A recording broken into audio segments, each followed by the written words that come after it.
এবং আমাদের তালিকাটা আছে সেই তালিকাটা নিয়ে বসে যাচাই বাছাই করে একটা সিদ্ধান্ত দিবে। সবাই কিন্তু বেশি নাই, 3 মাস আর 2 মাস বেশি নাই, কিন্তু আমরা চাই আমাদেরকে নিয়ে একটু চিন্তা করুক সরকার, আমাদেরকে নিয়ে একটু ভাবুক, আমাদের যারা শিক্ষিত প্রাপ্ত এবং অধিভুক্ত সকল প্রতিষ্ঠানকে এমপিও করার জন্য সরকার ভাবুক, এই মেসেজটা আমরা দিতে চাই। সুতরাং করবো আপনারা বেশি ঘোরাফেরা না করে আমাদের বেড়ানটা আসতে পারা 10-15 মিনিট লাগবে। বেড়ান আসলে আমরা ইনশাল্লাহ শান্তিপূর্ণভাবে আমরা মিছিল করবো। আমি তো স্লোগান দিতে চাই, সবাই স্লোগান দিয়ে স্লোগান দিবেন, স্লোগান দেবো না? কোনো দাবি আছে? নরেন্দ্রের স্বীকৃতি কোনো দাবি আছে?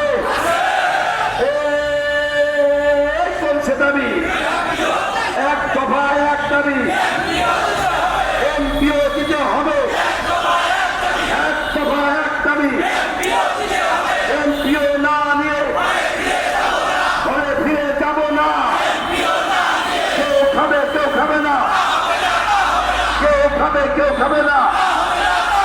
তাহলে রহমানের বাংলায় শিক্ষক কেন রাস্তায়, তাহলে রহমানের বাংলায় আবু সাইদের বাংলায় মুক্তর বাংলায় শিক্ষক কেন রাস্তায়,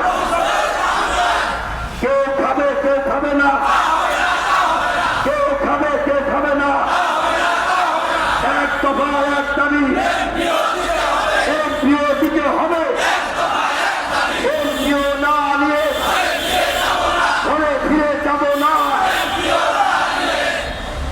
তারেক রহমানের বাংলায় বৈষম্য খায় নাই, তারেক রহমানের বাংলায় শিক্ষক গেল রাস্তায়। ধন্যবাদ সকলকে। এখন অনুষ্ঠান পরিচালনা করে কে? সালাম ভাই আছে? ধন্যবাদ।